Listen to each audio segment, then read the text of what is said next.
1,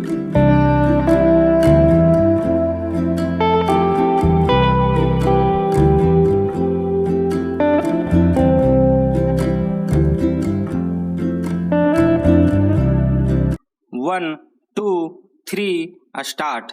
यह एक विडंबना ही है कि एक ओर अर्थव्यवस्था के मामले में लगातार मजबूत होती दुनिया की बात की जा रही है, दूसरी ओर विश्व भर में एक बड़ी आबादी ऐसी है जिसे लगातार भूख जैसी समस्या से दो चार होना पड़ रहा है।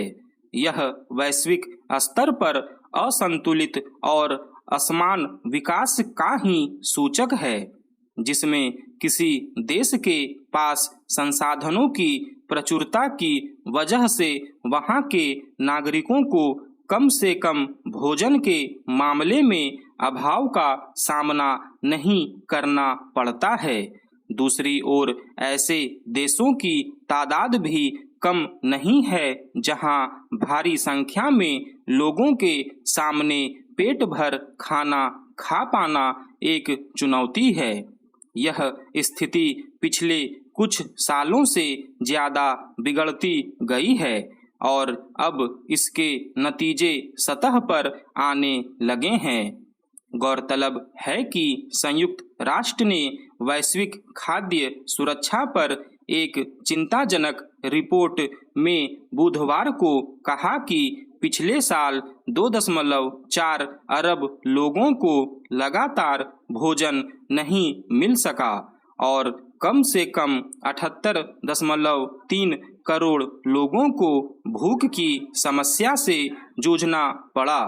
साथ ही इस संकट की वजह से 14.8 करोड़ बच्चों का विकास भी अवरुद्ध हुआ। दरअसल पिछले 2-3 साल के दौरान दुनिया के लगभग तमाम देश कई तरह की अस्थिरता से गुजरे। महामारी से उपजे हालात को संभालने की वजह से कई स्तर पर बड़े और गंभीर झटके लगे। इसमें जो देश पहले से आर्थिक रूप से मजबूत थे, उन्हें संभलने में अपनी बुनियादी ठोस स्थिति की वजह से मदद मिली, लेकिन पश्चिम एशिया, कैरिबियाई और अफ्रीका में ऐसे कई देश हैं जिनकी अर्थव्यवस्था का ढांचा आंशिक या पूर्णबंदी की वजह से बाजार के बिखरने के बाद चरमरा गया। इसके अलावा रूस और यूक्रेन के बीच चल रहे युद्ध की वजह से भी खाद्यान्न की आपूर्ति गंभीर स्तर पर प्रभावित हुई। फिर जलवायु परिवर्तन के चलते अनेक देशों में मौसम अनियमित और कई बार विपरीत रहा और इसका सीधा असर खाद्यान्न के उत्पादन पर भी पड़ा।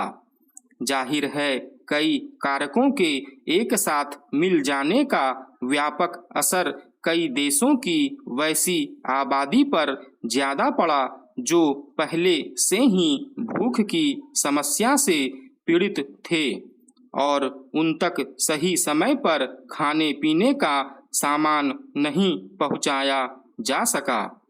जाहिर है, जिन देशों में स्थिति ज्यादा चिंताजनक रही, वहां अभाव के लिए आर्थिक कमजोरी एक मुख्य कारक रही, लेकिन यह ऐसी व्यवस्थागत कमियों का भी नतीजा रहा जिसमें कई बार सरकारें जरूरतमंद तबकों के बीच अपनी प्राथमिकता वक्त पर तय नहीं कर पाती। हालांकि इसी बीच भारत में 80 करोड़ से ज्यादा लोगों को मुफ्त अनाज मुहैया कराया गया। यूं किसी भी सरकार से यह उम्मीद की जाती है कि वह देश के नागरिकों के जीवन की सुरक्षा को लेकर हर स्तर पर तैयार रहेगी और उसके लिए आर्थिक से लेकर खाद्यान्न जैसे मोर्चे पर एक सुरक्षित स्थिति को कायम रखेगी। ताकि संकट या आपातकाल में लोगों को हालात का सामना करने में मदद मिल सके। लेकिन मुश्किल यह है कि संसाधनों के असमान वितरण की व्यापक समस्या की वजह से कई देशों में नागरिकों के एक बड़े हिस्से के सामने न सिर्फ अन्य स्तर पर चुनौतियां खड़ी होती है, बल्कि जिंदा रहने के लिए उन्हें न्यूनतम भोजन भी हासिल नहीं हो पाता। ऐसे में अगर 2 अरब से ज़्यादा लोगों को लगातार भोजन न मिलने की समस्या से गुजरना पड़ा और बहुत सारे लोगों को भूखमरी की स्थिति से जूझना पड़ रहा है, तो यह हैरानी की बात नहीं है। सवाल है कि इस समस्या से पार पाने के लिए क्या ठोस किया जा सकता है। स्टॉप।